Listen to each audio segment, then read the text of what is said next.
we were talking a couple of days ago about the perspective of modern yoga, and I'd just like to hear your thoughts on how I think you used the word that the Sankhya was the grammar of yoga. I think you talked about that, and I just wondered how you saw more contemporary Western yoga, and can you just say a few thoughts about how that might relate to a more traditional yogic practice that you've been trained in, and any thoughts on the difference, if there is a difference? Yeah. If there is a difference.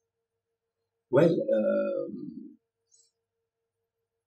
in modern days, we are looking at yoga as a means to come out of the miseries of society. Like physical ailments, confusion, distraction, stress. And yoga as a means to become quiet and to be more with oneself, because society is drawing us away from ourselves. But the yoga, the way I see it, the way I saw it, the way and the reason why yoga also sort of attracted me is not because I wanted to get away from these problems of society, but because I want to come to the core of what is being, what is the self. So I think this is a very, very basic question, a very valid reason for doing yoga. So if yoga is about removing disease and becoming healthy, removing stress and becoming more calm, it becomes a sort of a tool for a better living, for a more harmonious living.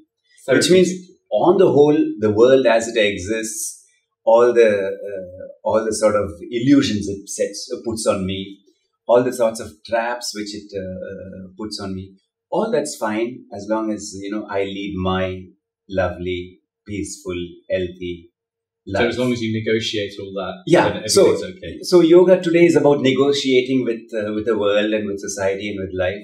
So you retain the status quo. You do not criticize. You do not look at it critically. So I think this makes yoga very sort of fluffy. I don't know how to put it in English. Fluffy is good.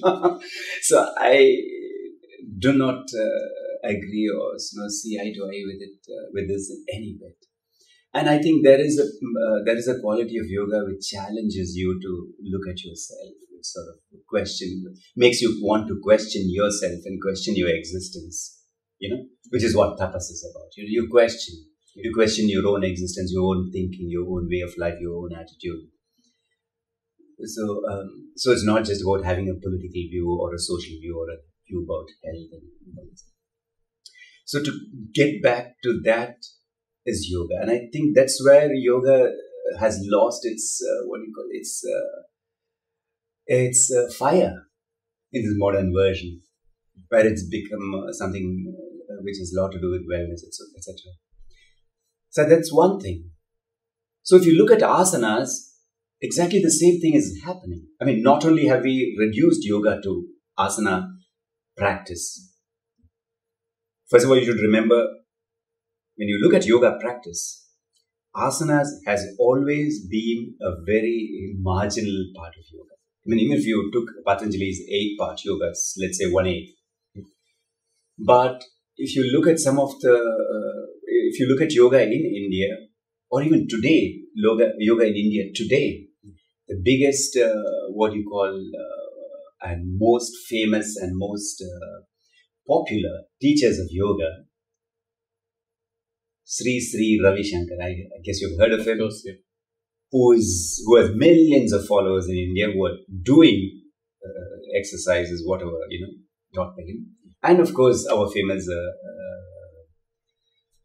Rama. What's his name? BKS? No, Ram. I forget his name. In Rishikesh. Ramdev. Oh, Ramdev, of course. Ramdev, Of course, Ramdev. So Ramdev. Yeah, of course. Who, many millions, even more millions than probably Sri Ravi Shankar. They are focusing very, very much on breathing. Yeah, on pranayama. So, I mean, we, meaning students people who have studied with Krishnamacharya and Deshikacharya, very clearly have a focus on breath. Yeah, we are really focusing on breath, very much than probably any other yoga tradition does when it comes to asana practice. So in a way, we are doing something which, according to my view, is very, very good, because we are giving breath such an important place. So breathing and pranayama is a much, much more essential aspect of yoga practice, than asanas themselves. So this is one thing which is very contrary to the way which yoga is being practiced today. Not just breathing, you say, okay, you inhale and exhale, and not just sort of breathing because you have to breathe, but really making breathing an effort, breathing a very central subject, applying the mind onto the breath, so not just applying the mind to the body, but applying the mind to the breath. This is very important, because it's what even Hatha Yoga Pradipika says. Wherever the breath goes, the mind will go. So you have to take the mind into yoga, and you can only take it through the breath, not through the body. Yes. So this is an understanding of yoga practice which is sort of getting relegated to the back, somewhere to the backyards, and I feel that's a little unfortunate. That's one thing. And secondly, see, there are certain simple things like a grammar for asanas. Okay, yeah. And this grammar for asanas is not about stretching the body. So naturally, if you do Paschimottanasana, which is sort of a classic asana, which many people seated talk about, seated forward bend, which many people talk about, which many people do in India, which many people learn when they are kids from somebody somewhere. So if you look at this seated forward bend, there's a lot of stretching happening, but it's not about stretching the body. If you look at a very physical level, the entire asana practice is either about contracting the abdomen or widening the chest. And this is about doing a deep exhalation and hold, about doing a deep inhalation and hold. So these are two central things which are focused on in asana practice. Not stretching and strengthening. So it's not about developing your biceps or stretching your hamstrings. In the course of the process of contracting your stomach and expanding your chest, things happen. So something like a Ardha Matsyendrasana in a seated twist becomes very important, because that's where you twist. So it's not about what you're doing with your hip or back muscles or neck muscles, or how far you move your shoulders, etc. It's about how deeply you twist. So many things like Uddiyana, Bandhas, Nauli, they were very central parts of yogic practice because of this. So I think this sort of constant involvement with stretching and strengthening has removed some of the central ideas of asana practice.